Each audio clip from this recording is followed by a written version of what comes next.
93 WIBC Mobile News. On the level, on the go.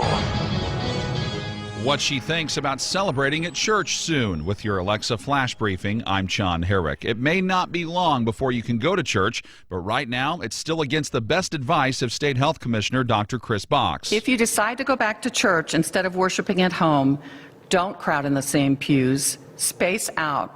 Again, the governor and I prefer that you continue to do telechurch or even church from the parking lot in your own cars with your own families. And on Mother's Day, she says it's best if you don't hug your mother because that could put her and you at risk of getting the coronavirus. The next loosening of coronavirus restrictions in Indiana is scheduled for Memorial Day weekend if all goes well. The Holcomb administration is offering a little more detail on what going well would mean. Eric Berman reports. Governor Holcomb says the state needs the capacity to test anyone who has symptoms and take care of patients who fall critically ill. But State Health Commissioner Chris Box says the state will also keep an eye on what happens to those critical patients. We expect that the cases will go up when we start to open things up. That's why we're protecting our most vulnerable population so we don't experience those severe mortality. And Holcomb and Box say they'll take a close look at an IUPUI study set to be released next week. That scientific sample is the first attempt to figure out how many Hoosiers have been infected without showing symptoms. Eric Berman, 93 WIBC Mobile News. And there's a never-ending demand for personal protective equipment all over the U.S. Kurt Darling reports. Nursing homes especially need PPE. It's in short supply at nursing homes across the U.S.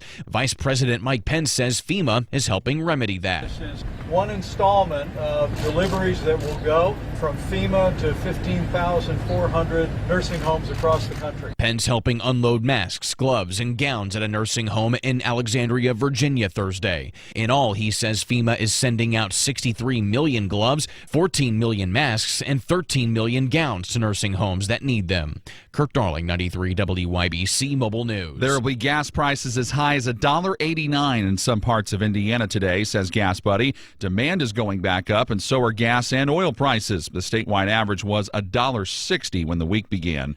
Arrested in Muncie Thursday, a man holding an axe when confronted by police. Chris Davis reports. An off-duty Muncie police officer was driving around about 3 o'clock Thursday afternoon when he spotted Davy Scott Gibson, who he knew was wanted. When he got out of the car, Gibson ran through several yards. That's when the backup came. One of the officers, who was in uniform, chased Gibson until Gibson stopped and held up an axe that he had found in one of the yards. That's when the officer shot him. He was taken to the hospital with non-life-threatening injuries. Chris Davis, 93 WIBC Mobile News. One of the men who helped put the Indiana Pacers on the map in the 1960s died Thursday. Rob Connett reports.